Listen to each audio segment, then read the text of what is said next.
Thank you so much, Ms. Ritika, for what was almost an eulogy, but thank you. Lovely introduction. Thank you so much.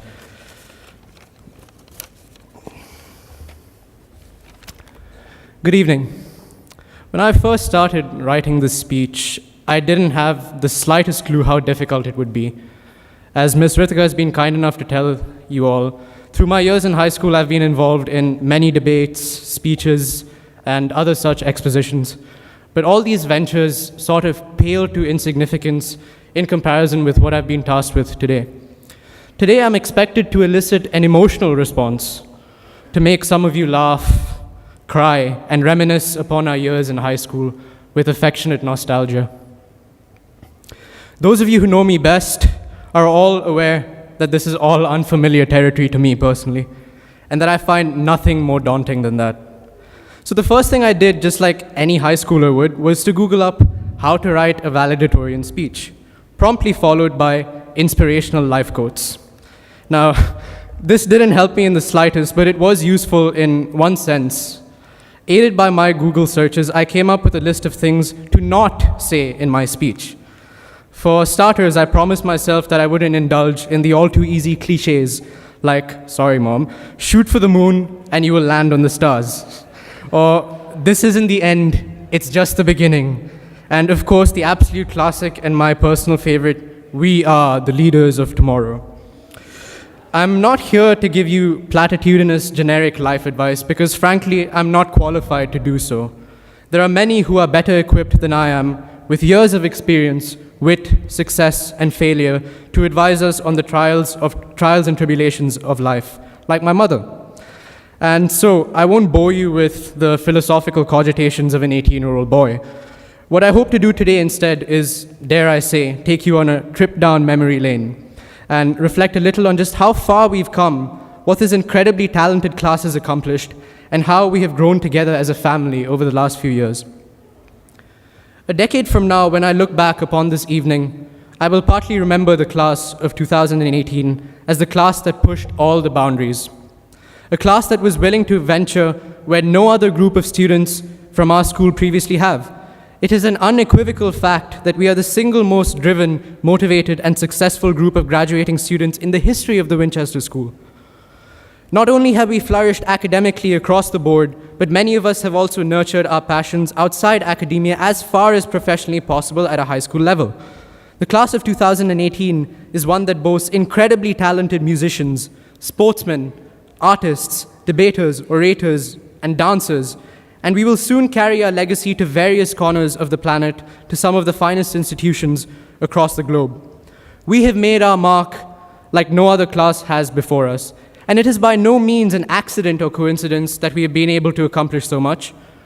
It is a consequence of our unparalleled ambition to do our best, to persist, persevere, and perfect ourselves, and often to work together as a team even when we don't realize it.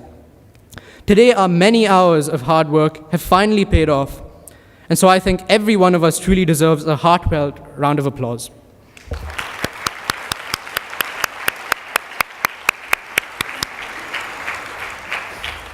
Nevertheless, the memories I will most cherish are not necessarily those of our individual and collective successes, but the more nuanced, personal exchanges that made my time in school worth looking back at retrospectively 10 years from now.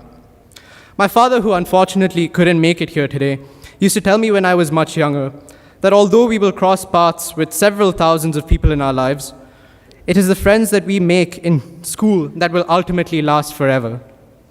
In all honesty, I didn't believe him at the time and dismissed the aphorism to him having been fortunate enough to have had such a great group of people with him in high school.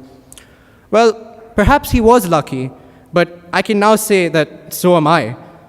While I reminisce about my time in school, I have no doubt that some of the relationships I've built with the students and the teachers here today will last for ages to come, and I can only hope that the same is true for everybody else here today. And I think we can sort of agree amongst us that this sense of solidarity manifested most prominently in the last 2 years through our AS and A levels. Rather than burrowing into isolation and studying for days on end with no regard for the outside world, as is quite common amongst high schoolers today, many of us found solace, assurance, and inspiration in our peers, during this period of relative adversity. And I think it is this characteristic solidarity and this unbridled willingness to support each other as a collective entity that best embodies the spirit of our class. As we grow further past the naivety of our childhood and adolescence and venture into the uncharted deep waters of adulthood together, I hope the solidarity prevails as a lifelong network of peers, friends, and mentors that perhaps we can joke about the past with 10 years from now, but more importantly, one that we can rely upon during harsher times, no matter what. I'd like to recount a very dear memory of mine, of a brief conversation I had with my best friend Rania when she was leaving school. I'm going to be alone once you're gone, and the next year is going to be dry and monotonous, I said to her quite solemnly at the time. To which her response was, "No, Varun, you aren't. You have friends here who care about you deeply. You have a support system and you have a family. You just don't see it." And she was right, because admittedly, I didn't see it at the time. But I do now, and I'm immensely grateful for it. Over the last year, I've come to appreciate how much the community here at Winchester has meant to me, how supportive the wonderful people here have been, and just how much I'm going to miss all of you. Expressing my emotions has never really been my strong point, and my own mother often teases me as such, calling my expression deadpan and my voice monotonous. But I'd like to take this opportunity to thank every one of you before we bid farewell to each other. I would like to say thank you. Thank you for being little else but another family to me. I really will miss all of you and most of the 4 years I've spent at the school, because it is the priceless memories that I've been lucky enough to share with you, no matter how seminal or trivial they may be, that now have me convinced that you all are family to me. From the hours we spent studying in the sixth form center, to the awful coffee and styrofoam cups that we earned as our sixth form privileges, but nevertheless have a love-hate relationship with. Our memories in school will always be inimitably tainted with a sense of fond nostalgia, almost like scenes within an ethereal dream, all of which I will dearly miss. I will miss our cringeworthy, pun-filled, noisy rap battles during lunch. I will miss the more equable time spent in carte blanche, listening to music and chatting about Drake's next album, momentarily freed of our responsibilities. I will miss complaining about how bad today's chicken tikka roll from the canteen was. And I will occasionally miss laughing with my teachers at silly chemistry puns amidst all the studying. And also, I will miss watching their proud smiles when they saw me do well.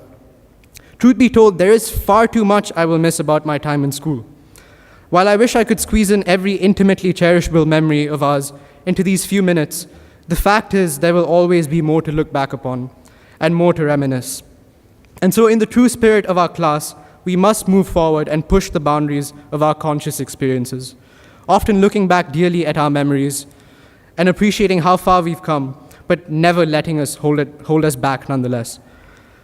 Now, part of appreciating how far we've come entails appreciating those few people who've been instrumental in enabling our collective successes. And I think my mother has done a really comprehensive job at this, but I will do so nonetheless because I have many people to thank personally.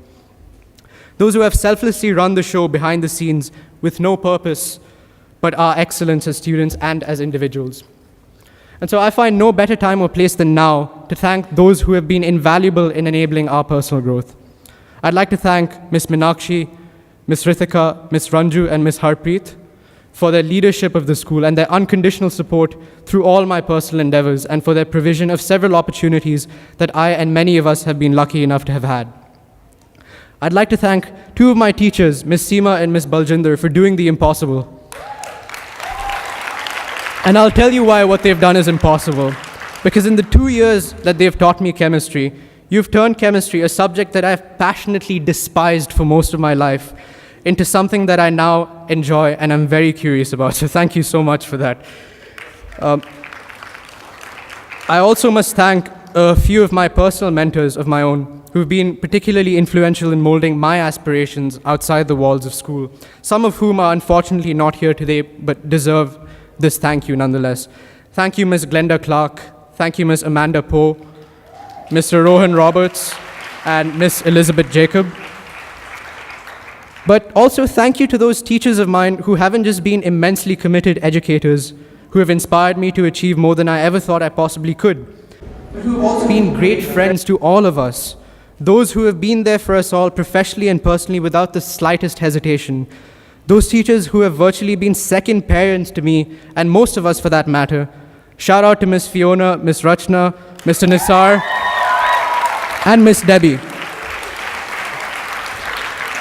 And finally, I'd like to thank my parents and all the parents here, in fact, for being the unwavering pillars of experience, support, and love that you've been throughout our lives. None of us would be here today without you, both figuratively and literally.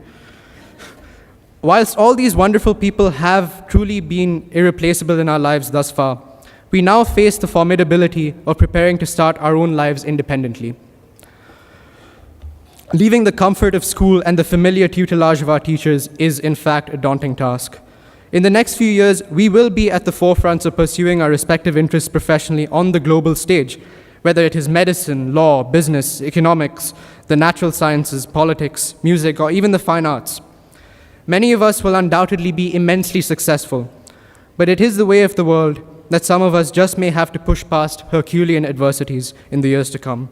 And all I ask today is that each of us embodies the same spirit of pushing our boundaries past familiarity, regardless of how successful we may be, wherever we go, whatever we do, and no matter what hurdles we must cross. Ladies and gentlemen, it's been an absolute honor and a privilege to speak here, but before I leave for the day, I will share just one piece of advice, despite my initial promise. It is not a quote, but an unofficial personal motto of my own that I formalized for this evening that I wish to share. One that has got me through many uneasy, novel, and unfamiliar circumstances. And it is that self-doubt and hesitation are a waste of time and an exercise in futility. No matter what the context, consternation and anxiety over the likelihood of being unsuccessful is perhaps the single most absurd, useless emotion and state of mind that one can embody. If you are going to fail at something, then fail with panache, bravery, and pride. Go out and try things sincerely with a total nonchalance for the outcome. Go out and do things without the slightest regard for what-ifs, and you will inevitably discover success far more often than otherwise. It is with great reluctance and melancholy that I must admit that it is finally time for this journey to come to its conclusion. And what an unforgettable journey it's been indeed. Thank you very much.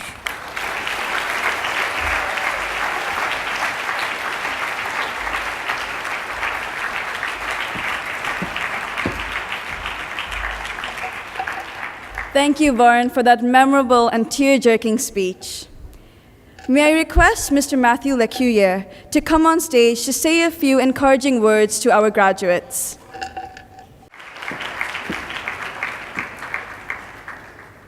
Good evening, Assalamu alaikum. Nice to see you all. Thank you for inviting me here this evening. How do I follow a speech like that? It's just incredible.